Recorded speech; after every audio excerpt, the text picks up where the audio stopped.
Ya, lebih dari satu dekade isu redenominasi rupiah terus kembali masuk ke dalam laci prolegnas yang menjadi pertanyaan apa yang menjadi penghambat bagi Indonesia dan apa itu sebenarnya redenominasi. Rekan saya Rian Antono akan menjelaskannya untuk Anda. Silakan Rian. Ya, terima kasih Ellen Gracia atas informasi sebelumnya. Dan pemirsa, memang jika membahas mengenai redenominasi rupiah, ini bisa kita bayangkan kalau misalkan kamu membeli kopi, sekarang kamu belinya dengan harga Rp25, bukan Rp25.000 per gelasnya. Atau misalkan bayar parkir senilai Rp2. Nah, pengurangan angka nol di uang kamu inilah yang jadi arah yang tengah dituju oleh pemerintah melalui rencana redenominasi. Apakah redenominasi ini akan menjadi titik balik kredibilitas rupiah atau hanya akan kembali menjadi wacana yang tertunda? Langsung saja kita akan bahas dalam Jalan Panjang Redenominasi Rupiah. Kita akan bahas di slide yang pertama. Ya, sebelumnya saya akan menjelaskan kepada Anda terlebih dahulu apa itu redenominasi dan kita akan membahas juga mengenai sunring. Nah, terkait dengan isu redenominasi sendiri ini ditargetkan rampung per tahun 2027 untuk saat ini. Jalan panjang ini memang menjadi sebuah wacana yang berkali-kali disebutkan namun hilang, muncul lalu lenyap berusia lebih dari satu dekade. Menteri Keuangan Purbaya Yudi Sadewa ini telah memasukkan rencana redenominasi rupiah ke dalam rencana strategis Kementerian Keuangan tahun 2025 hingga 2029. Yap, targetnya 2027 ini sudah tertuang seperti di informasi yang sebelumnya tadi disampaikan dan kita akan menjelaskan terlebih dahulu apa itu redenominasi. Secara sederhana, redenominasi ini yang perlu di-highlight pemirsa, ini adalah penyederhanaan nilai nominal mata uang menjadi lebih kecil. Ingat, tanpa mengubah nilai tukarnya. Contohnya adalah uang lama senilai 10.000 kita coret angka 30 di belakang menjadi 100.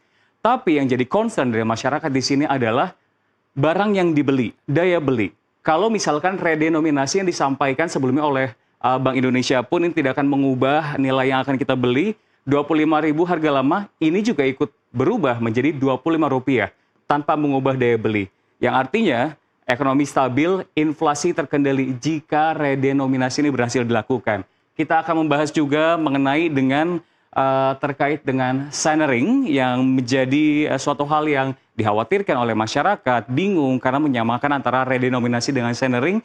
Kita akan bahas ini dua hal yang sangat berbeda. Sunring ini adalah pemotongan nilai uang yang berdampak langsung pada penurunan daya beli masyarakat. Pengandaiannya masih sama, kita punya uang 100.000, lalu berubah nilainya menjadi 100. Tapi kita mau beli kopi senilai 25.000, yang kita beli ini nggak berubah. Harganya sama-sama 25.000. Artinya, hilangnya daya beli secara drastis. Ini terjadi ketika krisis ekonomi dan juga hiperinflasi yang sangat tinggi. Redenominasi sendiri pernah terjadi di tahun 1965, sementara kalau kita berbicara mengenai sunring sendiri juga ini pernah terjadi ketika pada tahun 1959.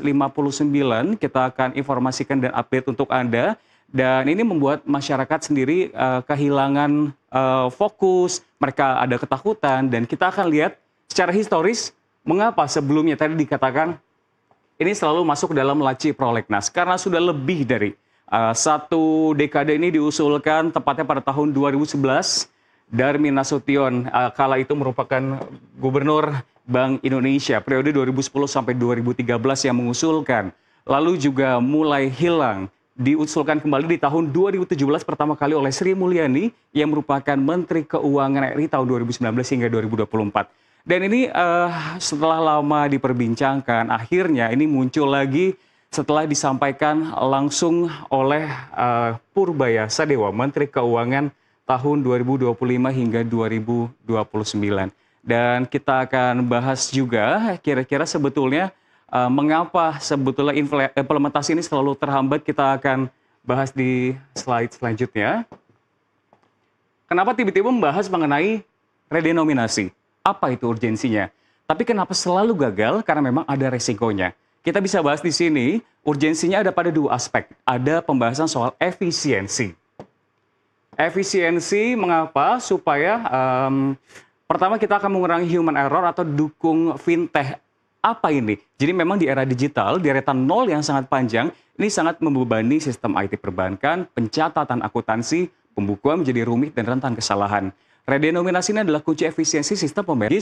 Resiko pembulatan harga ke atas oleh pedagang saat masa transisi, harga barang yang seharusnya Rp9,5 setelah dipotong nol bisa dibulatkan paksa menjadi Rp10 dan ini akan memicu inflasi mendadak. Kedua, ini yang cukup menjadi concern, biaya transisi dan logistiknya butuh triliunan rupiah untuk mencetak ulang seluruh uang dan mensosialisasikan ke seluruh pelosok negeri. Dan ini harus dilakukan di tengah kondisi politik yang harus benar-benar kondusif dan ketergantungan, stabilitas politik dan ekonomi global ini yang tadi telah saya sampaikan. Kita akan bahas di slide selanjutnya, pemirsa, mengenai tadi bisa dikatakan Indonesia merupakan negara yang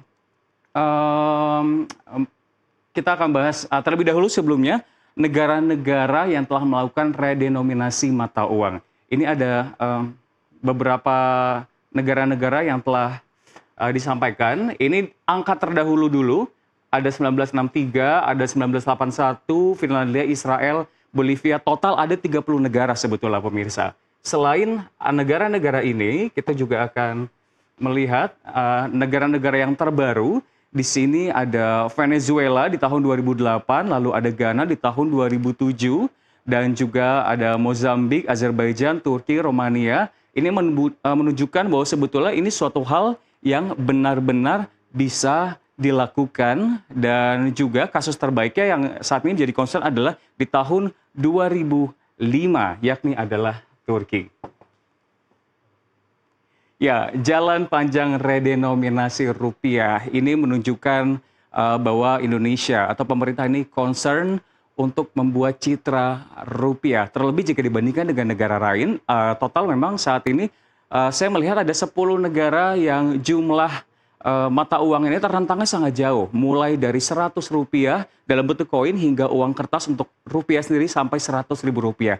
Inilah yang memang ditargetkan tuntas tahun 2027 dan ini adalah ujian kredibilitas terbesar bagi otoritas moneter dan fiskal kita. Bukan tentang kesiapan teknis Bank Indonesia mencetak uang, tapi ini kesiapan psikologis dari politik bangsa menerima perubahan. Dan selanjutnya saya akan kembalikan informasi selanjutnya, khususnya pembahasan mengenai komoditas dan informasi lainnya. Silakan kepada Ellen. Baik, terima kasih Rian.